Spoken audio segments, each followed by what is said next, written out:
Muito bom dia, gente, na paz do Senhor. Tava sumida aqui porque o marido não tá mais trabalhando fora. Aí eu acabo não tendo tanto tempo, né, de mexer no celular. Tem que dar atenção. Mas eu vim trazer uma mensagem que eu tava preparando, né, para vocês, que se encontra aqui, eu tô com a Bíblia aqui aberta, que se encontra em Gênesis capítulo 18 e o 19. E daí eu separei a minha lição, né, digamos assim, para falar para vocês. O meu estudo, né? Vou colocar aqui e eu vou ler para vocês, tá bom? Que fala sobre arrogância, sobre a gente, né, virar uma pessoa corrupta de coração, digamos assim, né, se corromper. E vou falar também principalmente sobre a glutonaria, pecados que às vezes aos nossos olhos parecem pequenos, mas diante de Deus é bem desagradável, né? Não se mede, né? Para Deus não tem esse negócio de medir pecado. Pecado é pecado, né? Então eu vou ler aqui para vocês. É uma reflexão para o nosso dia, né? Quando olhamos para a história de Sodoma e Gomorra, muitas vezes pensamos apenas em alguns pecados específicos, mas a própria palavra também nos leva a refletir sobre atitudes do coração. Ali havia muito orgulho, arrogância, autossuficiência e falta de compaixão com o próximo. É sobre isso que eu tô falando, tá vendo? Pessoas que tinham tudo, mas não se importavam com quem sofria ao redor. Isso nos faz lembrar que diante de Deus não é só o que fazemos por fora, é também o que cultivamos por dentro. Existem pecados que às vezes parecem pequenos aos olhos das pessoas, mas são muito sérios espiritualmente. A glutonaria, por exemplo, pode revelar falta de domínio próprio e colocar desejos acima de Deus. Entende? Tem mais coisa aqui, mas agora eu vou dar uma pausa para falar, né? Pincelar nessa parte. A questão da glutonaria. E isso acaba prejudicando a gente, né? Não é porque a gente é cristão que não pode se cuidar, né? Não pode fazer uma atividade física e tal, cuidar do corpo. Aí, a maioria, né, dos cristãos, a grande maioria, a gente não pode generalizar, né, mas a grande maioria, por ser cristão, acaba deixando de cuidar do próprio corpo por conta de achar que é pecado. Mas acaba daí, o que que acontece? Tudo vira comida, tudo vira comida, tudo vira comes e bebes, né, em questão do cristão, né? É isso que a gente tem que tomar cuidado. Daí depois, o que acontece? O corpo lá, a gente tá gordo, tá acima do peso, né? E acaba descontando a ansiedade, a tristeza, a raiva, a dor na comida, entendeu? Acaba pecando nisso daí. Agora eu vou continuar aqui mais adiante, né? Ó, outro ponto, isso aqui é fantástico e é o mais polêmico, né? A fofoca também fere, divide amizades, destrói reputações e entristece o coração do Senhor. Por isso, que possamos buscar um coração humilde, cheio de amor, domínio próprio e misericórdia. Que nossas palavras edifiquem, que nossas atitudes ajudem quem precisa e que nunca nos achemos melhores do que ninguém, entendeu? Que Deus nos ensine a viver em santidade, não por medo, mas por amor a Ele e ao próximo. Vamos ver aqui, ó. Agora os pontos, né? Se alguém quiser procurar, ler e pesquisar, né? Sobre Sodoma e Gomorra, né? Orgulho, falta de compaixão, pecados graves. Se encontra em Gênesis capítulo 18, 20. Eu vou ler aqui, ó. Disse mais o Senhor: o clamor de Sodoma e Gomorra se tem multiplicado, e o seu pecado se tem agravado muito. Agora, Gênesis capítulo 19, todo o capítulo mostra a corrupção moral da cidade e o juízo de Deus. Em Ezequiel capítulo 16, o versículo 19 e o 50, muito importante sobre o orgulho e a arrogância. Eis que esta foi a iniquidade de Sodoma, tua irmã, soberba, fartura de pão e próspera, tranquilidade, teve ela e suas filhas, mas nunca fortaleceu a mão do pobre e do necessitado. Foram arrogantes e fizeram abominações diante de mim. Por isso as removi quando vi isso. Sobre o orgulho e arrogância. Provérbios, capítulo 16, o verso 18. A soberba precede a ruína, e a altivez do espírito precede a queda.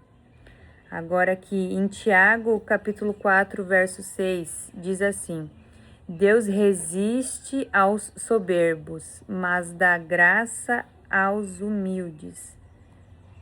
Sobre a glutonaria novamente. Provérbios 23, capítulo 20 e 21.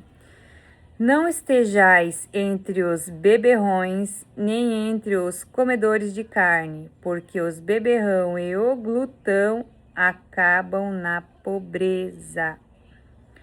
Filipenses 3, verso 19. O Deus deles é o ventre. Presta atenção. Agora sobre a fofoca. Língua, falar mal dos outros. Provérbios 16, 28. O homem perverso espalha contendas e o difamador separa os maiores amigos. Efésios 4, 29 diz assim: Não saia da vossa boca nenhuma palavra torpe, mas só a que for boa para a edificação. Por isso estamos aqui, né, para ajudar com palavras para edificar, né? Igual eu sempre falo, a gente não é santo e nem perfeito, tá? Eu não tô aqui para dizer que eu sou a Santa Rona e que eu sou santinha e que eu nunca falei mal de ninguém. Isso é uma grande mentira. Que às vezes a gente, sem perceber, a gente fala, né? E eu não me lembro quem que foi a pessoa, e também se eu me lembrasse, claro que eu não iria falar o nome, né? A gente estava comentando alguma coisa sobre o dia, né? O dia de hoje, os dias atuais. E essa pessoa, uma amiga minha, falou, né, que conversa com o esposo, né? Digamos assim, faz fofoca com o esposo. Não é que ela faz fofoca com o esposo. Comenta as coisas do dia a dia de alguém com o marido. O marido é o melhor amigo da mulher, da esposa, né?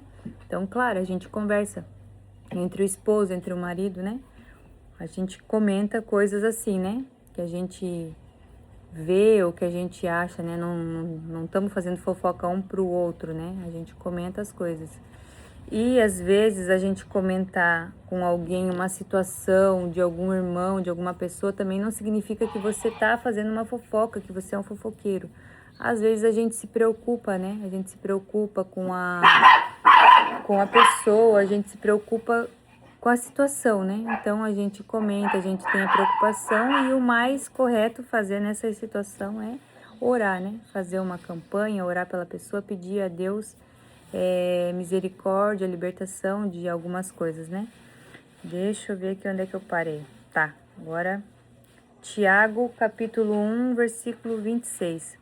Se alguém cuida ser religioso e não refreia a sua língua, a sua religião é vã. É sobre isso que eu tô falando. Existem muitas pessoas, né, que querem, por exemplo, dar uma de religioso, né, de cristão, de crente, enfim. Mas a língua é desenfreada.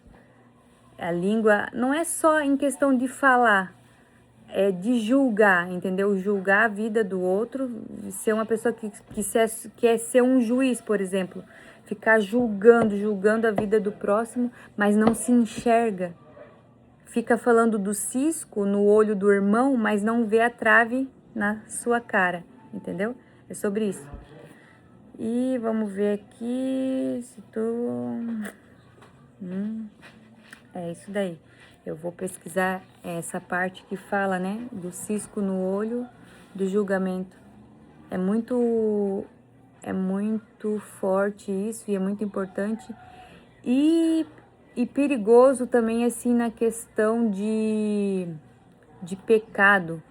Tem pessoas que acham que o pecado é só roubar ou matar, digamos assim. Não, gente, esses pecados são gravíssimos diante de Deus, né? A glutonaria, a fofoca, o julgamento, entendeu?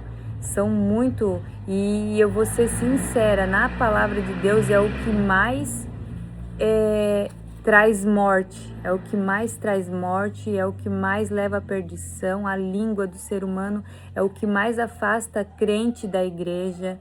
A língua do ser humano é o que mais mata, entendeu? Mata fisicamente, mata espiritualmente, tira o cristão de dentro da igreja, porque às vezes é os próprios crentes, né, com a língua afiada, que acabam desmotivando irmãos que estão começando na fé, ou, né? Enfim, gente, tem muita coisa que acarreta sobre a língua. E Deus, né? Jesus, a palavra dele, fala muito sobre isso, sobre a língua, né? Que a gente tem que cuidar. Tem várias palavras, vários detalhes, várias coisas que faz a gente entender o que Jesus quer dizer. Por exemplo, a gente tem 2 ouvidos, né? Que a gente tem que ser apressado em ouvir e mais devagar em falar, né? A gente tem que ser muito devagar, a gente tem que ouvir, olhar, prestar bem atenção para depois abrir a boca, né? Para falar alguma coisa. Por isso que a gente tem 2, né? E só uma boca. Mas pensa como esse membro, que é a nossa língua, tem poder. Como a palavra tem poder, ela tem poder tanto para abençoar quanto para amaldiçoar. Então a gente tem que tomar muito cuidado, tá? E desculpa os irmãos, né, pela demora de eu fazer um vídeo. A vida da gente é corrida, né? A vida dos irmãos são corrida, e eu sei que os que gostam de ver o meu conteúdo ficam ali na expectativa, esperando o que eu vou postar, né? Eu vou tentar me comprometer, né, um pouco mais com isso, não para me aparecer, mas para ajudar a edificar, né, tanto a minha vida quanto a vida de quem assiste o que eu posto, né? Amém? Que Deus abençoe a vida de todos, um ótimo domingo, na paz do Senhor Jesus Cristo.